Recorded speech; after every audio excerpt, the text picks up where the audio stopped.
கேள்வி பார்வையாளருக்கு வணக்கம். இந்த நேர்காணலில் நாம் சந்திக்க இருக்கும் சிறப்பு விருந்தினர் விடுதலை சிறுத்தைகள் கட்சியின் மாநில பொறுப்பாளர் மாலின் அவர்கள். சார் வணக்கம். வணக்கம்.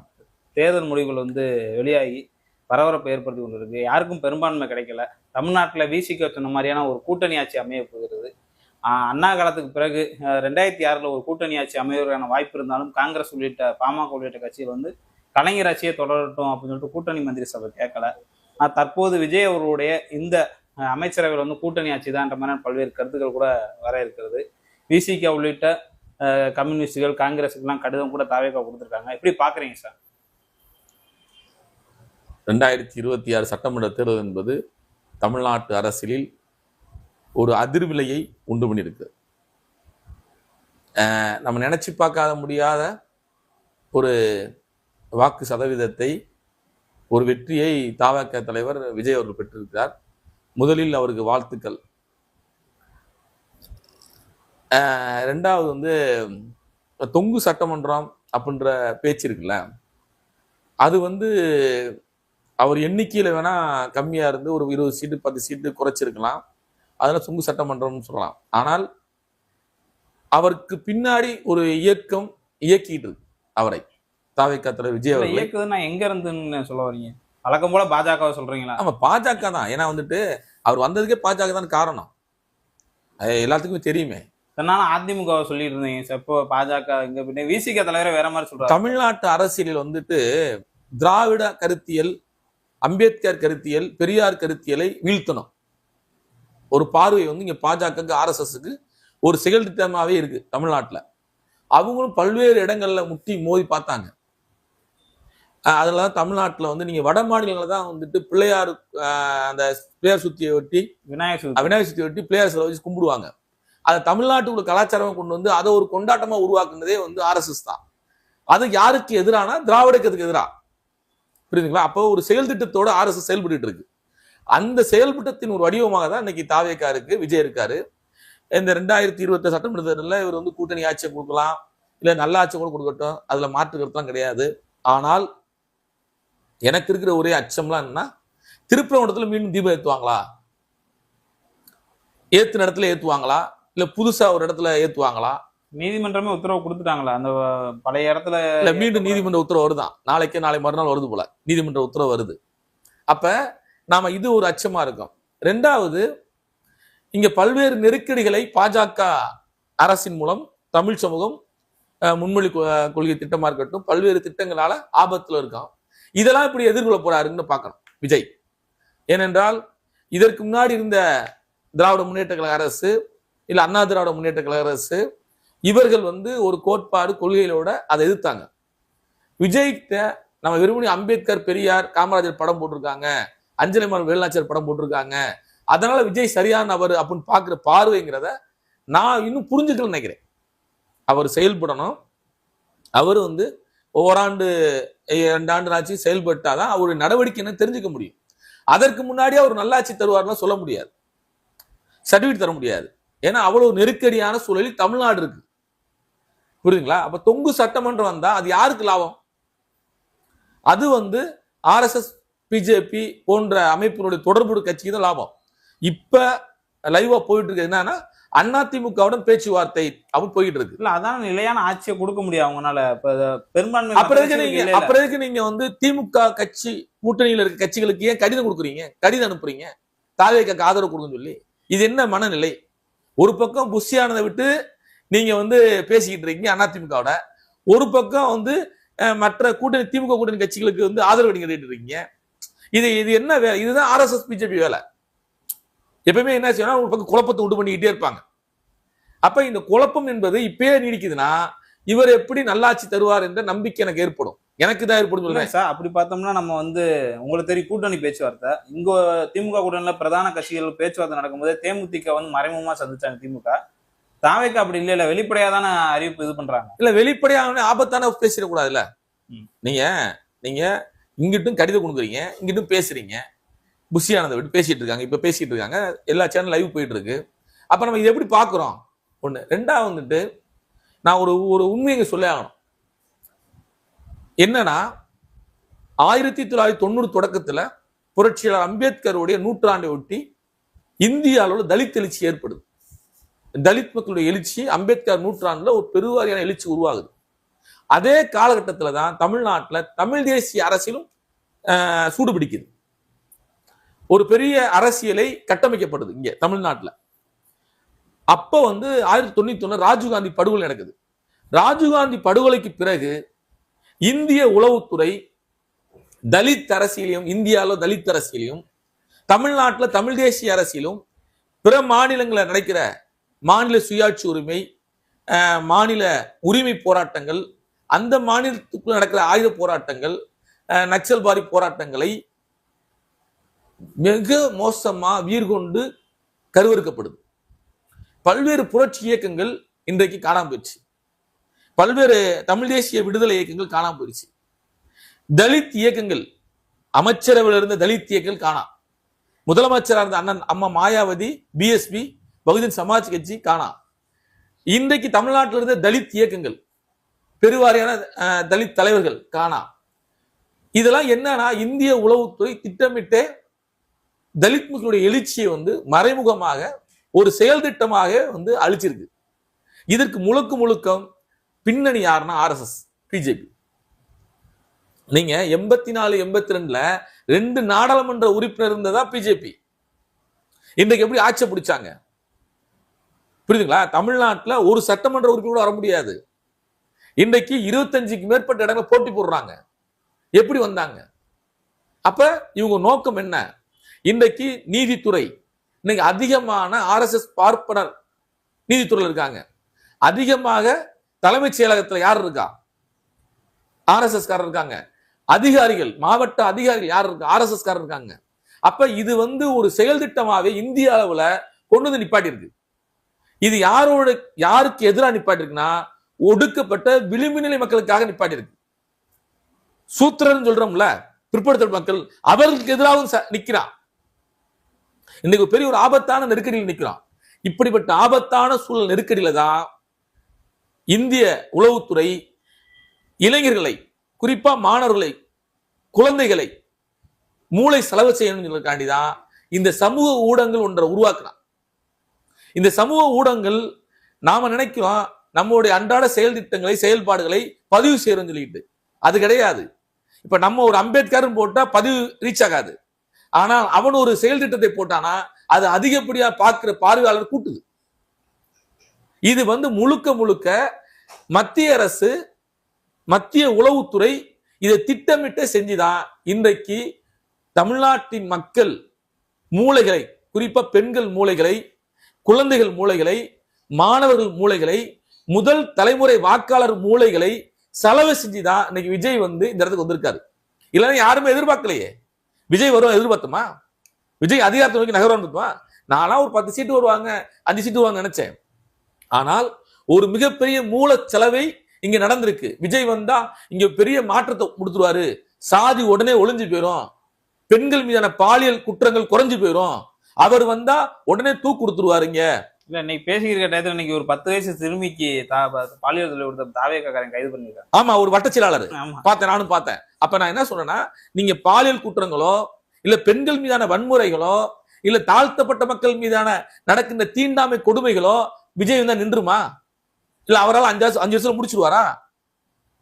அப்ப நாம என்ன சொல்றோம்னா, நீங்கள் கொடுத்த வாக்குறுதிகளை நிறைவேற்றுவதற்கே 5 ஆண்டுகள் முடிஞ்சிடும். 2வது, நீங்க நிர்வாகமாக இங்க என்ன செய்ய போறீங்க? உங்களுடைய செயல் திட்டம் என்ன? உங்க கூட இருக்கிறவங்க யாரு? உங்க கூட இருக்கிற நபர்கள் யாருன்னு என்பதை அது உங்களுக்கு தெரியும், எங்களுக்கும் தெரியும். அப்ப நீங்க மத்திய அரசின் கட்டுப்பாட்டில் தான் தாவேகா கட்சி இயங்கும். மத்திய உளவுத்துறையின் கட்டுப்பாட்டில் தான் தாவேகா இயங்கும். ஏனென்றால் ரஜினிகாந்தை அப்படிதான் அழைச்சாங்க. நீங்க வாங்க கூப்பிட்டாங்க. ரஜினிகாந்த் அவர்கள் தமிழ்நாட்டு மக்களுக்கு துரோகம் செய்யக்கூடாது என்ற ஒரு நன்னடத்தின் அடிப்படையில அவர் தேர்தல் வழங்கினார். புரியுதுங்களா? ஆனால் விஜய் என்னன்னா, விஜய்க்கு முதல்ல வரும்போது தெரியலங்க இந்த அரசியல் சூழல். புரியுதுங்களா? ஏதோ வருவோம், நிப்போம், திமுக இருக்கிறோம் அப்படின்னு பேசிட்டாங்க. இந்த இடத்துல இப்ப 108 சீட்டு வந்தாங்களே, அதுவே அவங்க நம்பிக்கை இல்லாததான். ஒரு வாக்கு சதவீதத்தை பிரிப்போம் அப்படின்றத அவங்க இருந்தாங்க. ஆனா இப்படி ஒரு மூலச்செலவையை social media, Instagram, Facebook, Twitter, இன்னும் வலைத்தளங்கள், அது எவ்வளவு பெரிய கற்பனையை இந்த சமூகத்துக்கு படைச்சிருக்கு, ஆபத்தை உருவாக்கி இருக்கு. ஏனென்றால் பல்வேறு குழந்தைகள் வந்து எங்க அம்மா ஓட்டு போடலன்னா நான் தற்கொலை பண்ணிக்குவேன், எங்க அப்பா ஓட்டு போடலாம் நான் தற்கொலை பண்ணிக்குவேன் தாவேகாக்கு அப்படின்ற வார்த்தை இது எங்கிருந்து வருது? அவர் சொல்றாருங்க, நான் எல்லாத்துக்கும் நன்றி சொல்லும்போது குழந்தைகள் நன்றின்னு சொல்றாருங்க. அப்ப சோசியல் மீடியாவை யார் கையில நிர்வகிக்கிறாங்க? அப்ப இது மிகப்பெரிய திட்டமிட்டு விளிம்பு நிலை மக்களுடைய, பிற்படுத்தப்பட்ட மக்களுடைய அரசியலை அழிப்பதற்காக உருவாக்கப்பட்டதுதான் இந்த உளவுத்துறையோட செயல் திட்டம். இல்ல அதற்கும் இந்த ஆட்சி அதிகாரத்தில் பங்குன்றதுக்கு நம்ம எப்படி பார்க்கலாம்? அதுதான் விளிம்பில. நீங்க இன்னொரு தகவல் சொல்றாங்க, என்ன சொல்றாங்கன்னா, பெருவாரியான பட்டியலின இளைஞர்களை, பட்டியலின வேட்பாளர்களை பொது தொகுதியில் நிப்பாட்டிருக்காரு. என்னங்க இது? இதெல்லாம் வந்து ஒரு பிம்பத்தை உருவாக்குறாங்க, கட்டமைக்கிறாங்க. புரியுதுங்களா? 44 சட்டமன்ற தொகுதியில, தனி தொகுதியில போட்டியிட்ட வேட்பாளர்கள் இங்க இருக்காங்கல்ல, புரியுதா? அவர் வந்து எங்க மெஜாரிட்டியா இருக்காங்களோ அங்க வேட்பாளர் போடுறாங்க, எங்க நமக்கு வாக்கு சதவீதம் இருக்கும்போது அங்க மெஜாரிட்டியா போடுறாங்க. இப்போ வந்து திருப்போரூர்ல தனி பொது தொகுதியில தான் விடுதலை சிறுத்தைகள் ஒரு கிறித்துவ பறை நிப்பாட்டினா வேட்பாளரா, அது பொது தொகுதி, அங்க ஏன் கிறித்துவ பறை நிப்பாட்டுறான்? சாதி பார்க்கலாம் கிடையாது, விடுதலை சிறுத்தைகள் ஒரு பொது தொகுதி வேட்பாளர் நிப்பாட்டணும். ஒரு தலித் நிப்பாடு சொல்லிக்கிட்டே இருக்காங்கல்ல, ஒரு பட்டியலினத்தை நிப்பாட்டுறோம்ல, புரியுதா உங்களுக்கு? அப்படிதான் பார்க்க முடிய நமக்கு எங்க செல்வாக்கு இருக்கு, நம்மளுடைய வேட்பாளர் வெற்றி பெறுவாரா அப்படி பார்த்துதான் அரசியல் கட்சிகள் வேட்பாளர் நிப்பாட்டும். அப்படி பார்த்தா விஜய் வந்து ஏன் வந்து பெரம்பூர்லயும் திருச்சி கிழக்கில் நின்றாரு? திருச்சி கிழக்குல அதிக பெரும்பான்மை யாரு? புரியுதா? அவங்க தாத்தாவுடைய கல்லறை பாக்குறோம் இன்னைக்கு, கல்லறைய அந்த அடக்கம் பண்றாங்க கல்லறை, அதுல வந்து என்ன இருக்கு? சேதுபதி பிள்ளைன்னு இருக்கு. இன்னைக்கு அந்த கல்லை எல்லா மீடியா ஊடகங்களும் அதை ஜூம் பண்ணி காட்டுறாங்க, சேதுபதி பிள்ளைங்கிறது. அப்ப இதெல்லாம் எதை காட்டுதுன்னா உங்களுடைய சாதி அடையாளத்தை காட்டுது. புரியுதுங்களா? அப்ப இதெல்லாம் வந்து நம்ம நீர்த்து போயிடும். நீங்க அதான் தலைவர் எழுச்சி தமிழர் சொன்னதான், தத்துவத்தின் முளைக்காத தனிநபர் தலைமை, பாதை தடுமாறி திசை மாறி இலக்கும் தன் வலிமை, கோட்பாடும் கொள்கையும் இல்லாத இயக்கங்களோ கட்சிகளோ இங்க நடைமுறைப்படுத்த முடியாது. இங்க பல்வேறு அரசியல் கட்சிகள் தமிழ்நாட்டில் பண்ணியிருக்காங்க, இந்தியாவில் வந்திருக்காங்க, ஆனா யாருமே ஒரு முறையான தத்துவ ரீதியாக வெற்றி பெறல. ஏன் RSS நிக்குதுங்க? RSS நம்ம எதிரான இயக்கம் தான், நம்முடைய கோட்பாட்டுக்கு நேர் எதிரான இயக்கம் RSS. ஏன் இன்னைக்கு வலுவா நிக்கிறாங்க? ஏன்னா 100 ஆண்டுகள் கடந்து வந்தாலும் அவன் ஒரு கொள்கை இந்துத்துவ கோட்பாட்டை பிடிச்சு நிக்கிறான். புரட்சி அம்பேத்கர் தத்துவம் ஏன் இன்னைக்கு நிக்குது? அம்பேத்கர் எங்கேயும் முதலமைச்சர் இருந்தாரா? எந்த மாநிலத்திலும் முதலமைச்சர் இருந்தாரா? கிடையாது. பிரதமர் இருந்தாரா? கிடையாது. ஆனால் அவருடைய தத்துவம் ஏன் நிக்குது? அவர் பார்ப்பனியத்துக்கு எதிராகவும் இந்துத்துவாக்கு எதிராக இருந்தால்தான் அவருடைய கோட்பாடு நிக்குது. அதே மாதிரிதான் பெரியார் வந்து இங்க முதலமைச்சர் இருந்தாரா தமிழ்நாட்டுல? இல்ல மந்திரியா இருந்தாரா? இல்ல அவருடைய கோட்பாடு ஏன் நிக்குது 100 ஆண்டு ஆகியும்? அப்போ ஒரு தத்துவார்த்த ரீதியான அரசியல் தந்தை பெரியார் இந்த மண்ணில படைச்சிருக்காரு. நீ மற்ற தலைவர் படுத்துக்கங்க, இங்க முதலமைச்சரா இருந்தாங்கல்ல, எம்ஜிஆர் இருந்தாரு, ஜெயலலிதா இருந்தாங்க, எல்லாரும் இருந்தாங்கல்ல, கலைஞரை தவிர யாரும் சொல்றோமா? சொல்ல மாட்டான். ஏன் சொல்ல முடியல? ஏனென்றால் கலைஞர் தன்னுடைய ஆட்சி காலத்துல இந்த மக்களுக்கு, விளிம்பிலை மக்களுக்கு, பிற்படுத்தப்பட்ட மக்களுக்கு இடஒதுக்கீட்டுல இருந்து அவருடைய வாழ்வாதாரத்துக்கான அனைத்து செயல் திட்டத்தையும் கொண்டு வந்திருக்காங்கல்ல. கைரிச்சா ஒழிச்சார்ல, குடிசை இல்லாத வீடை திட்டத்தை கொண்டு வந்து இன்னைக்கு அடுக்குமாடி கொண்டு வந்தாங்கல்ல, அது யார் திட்டம்? புரியுதுங்களா? அப்ப ஒவ்வொரு செயல் திட்டத்துக்கு பின்னாடியும் ஒரு அரசியல் இருக்கு, ஒரு வளர்ச்சி இருக்கு. ஆனால் தாவேகா இப்போதான் வந்திருக்காங்க, நாம பார்ப்போம். அவங்க ஒரு 2 ஆண்டு 1 ஆண்டு போனாதான். அதிமுக விட்டு அதிகார பயிருன்றனால உங்களுக்கு கோவம் வருது விசிக உள்ளிட்ட கட்சிகளுக்குலாம் அதோட வந்து சேரலைன்றனால. முதலில் நான் இந்த உங்களுடைய கேள்வி 24 நேரல் மூலமா தாவேகா கூட போகக்கூடாதுன்னு நான் நினைக்கிறேன். விடுதலை சிறுத்தைகள் தாவேகாவோட போகக்கூடாது. ஏனென்றால் இன்னும் 5 ஆண்டு காலம் இருக்கு, புரியுதுங்களா? அது 3 ஆண்டுகளோட முடியலாம். விடுதலை சிறுத்தைகள் இன்னும் 100% வீரியமாக, புரியுதுங்களா, கூட்டணி ஆட்சிகள் தத்துவத்தை கோட்பாட்டை முன்னிறுத்தி, ஆட்சியிலும் பங்கு அதிகாரத்திலும் பங்கு அப்படின்ற கோட்பாட்டை முன்னிறுத்தி இந்த 5 ஆண்டு களமாடுவோம். நாங்க 2031 நாட்டில் அரசியல் பண்ணுவோம், அதிகாரத்தை பிடிக்கிறோம். 2031 தலைவர் எழுச்சி தமிழர் அவர்கள் 90 தொடக்கத்துல அடங்கமறு, அத்துமீறு, திமிரியலு, திரிப்பேடின்னு சொன்னாரு. 1000க்கும் மேற்பட்ட விடுதலை சிறுத்தைகள் சிறைக்கு போனோம். குண்டர் தடுப்பு சட்டம், தேசிய பாதுகாப்பு சட்டத்துல. அதே தலைவர் தான் கடைசி மனிதனுக்கு ஜனநாயகம், எளிய மக்களுக்கு அதிகாரம்னாரு. புரியுதுங்களா? 4 சட்டமன்ற உறுப்பினர்கள், 2 நாடாளுமன்ற உறுப்பினர், சொந்த சின்னத்துல 1000ற்கு மேற்பட்ட உள்ளாட்சி பிரதிநிதிகள், ஒரு துணை மேயர் சொந்த சின்னத்துல. அதே தலைவர் தான் 2015 மதுரை வெள்ளி விழா மாநாட்டுல கொள்கை வெல்ல களமாடுவோம், கோட்டையில் ஒரு நாள் கொடியேற்றம் சொல்லியிருக்காரு. இதை நீங்க புரிஞ்சுக்கணும். தலைவர் எழுச்சி தமிழர் சொன்ன அத்தனை கோட்பாட்டு அரசியலும் தமிழக மண்ணில் வெற்றி அடைஞ்சிருக்கு, வெற்றி பெற்றிருக்கு. அப்ப கொள்கை வெல்ல களமாடுவோம், கோட்டையில் ஒரு நாள் கொடியேற்றுவோங்கிறத 2031 கூட நாங்க நிறைவேற்றுவோம்ல. சிஎம் வேட்பாளர் 2031 திருமான் ஏங்க, எந்த உழைப்பும் இல்லாத, எந்த அர்ப்பணிப்பு தியாகம் இல்லாத அதிகாரத்துக்கு வரும்போது 35 ஆண்டுகளாக 40 ஆண்டுகளாக தமிழ் தேசிய விடுதலைக்காகவும், ஈழ விடுதலைக்காகவும், தமிழக உரிமைக்காகவும், ஒடுக்கப்பட்ட விளிம்பு மக்களுடைய விடுதலைக்காக போராடுகின்ற அண்ணன் திருமானை முதலமைச்சர் கூடாதா, வரக்கூடாதா? அப்படி ஒரு அரசியலை முன்னெடுப்பீங்க, அப்படி ஒரு அரசியல் கட்டமைப்புங்க. திமுக கூட்டணில இருந்து 2031 விசிகா வேற மாற்று அரசியல் தானா? மாற்று அரசியல் தான் வேணுங்கிறோம். இப்ப மாற்று அரசியல் வேணும்னு மக்கள் ஓட்டு போட்டிருக்கான் விஜய்க்கு. நம்ம எதிர்பார்த்தோமா? ஓட்டு போட்டிருக்காங்கல்ல. அப்ப விடுதலை சிறுத்தைகள் இந்த நாட்டை ஆளக்கூடாதுன்ற எண்ணத்தை உருவாக்குவோம், ஒரு கட்டமைப்பு செய்வோம். எப்படி இந்த ஒரு 3 மாதமா விஜய் முதலமைச்சர் கொண்டு வந்தாங்கல்ல. விடுதலை சிறுத்தையின் தலைவர் அண்ணன் திருமாவளவன் நாட்டுல முதலமைச்சர் ஒரு கோட்பாட்டு அரசியல் முன்மொழிவோம். அவங்ககிட்ட மீடியா பவருக்கு விசி கேட்டாது இல்ல மக்கள் செல்வாக்கு இருக்குல்லங்க. ஓகே, இன்னைக்கு விஜய் என்ன ஓட்டு வாங்கியிருக்காரு, நம்ம என்ன ஓட்டு? 1000 ஓட்டு 2000 ஓட்டு தானங்க வித்தியாசம். இப்ப விடுதலை சிறுத்தை வேட்பாளர் வெற்றி தோத்தாங்களே, தோத்த வேட்பாளர்கள், தோல்வி அடைந்தவர்கள் வேட்பாளருடைய எண்ணிக்கை எவ்வளவு? 1000 2000 தான், 3000 தான். புரியுதுங்களா? மக்கள் ஓட்டு போட்டிருக்காங்களே. பிற சமூகம் தலைவர் எழுச்சி தமிழரை நன்மதிப்போட ஏற்றுக்கொள்றாங்களே. புரியுதுங்களா? அப்ப என்னன்னா, விளிம்பிலை மக்கள் சும்மா வெறும் பட்டியல் மக்கள் மட்டும் கூடாது, அனைத்து தரப்பு மக்களையும் சொல்றோம்.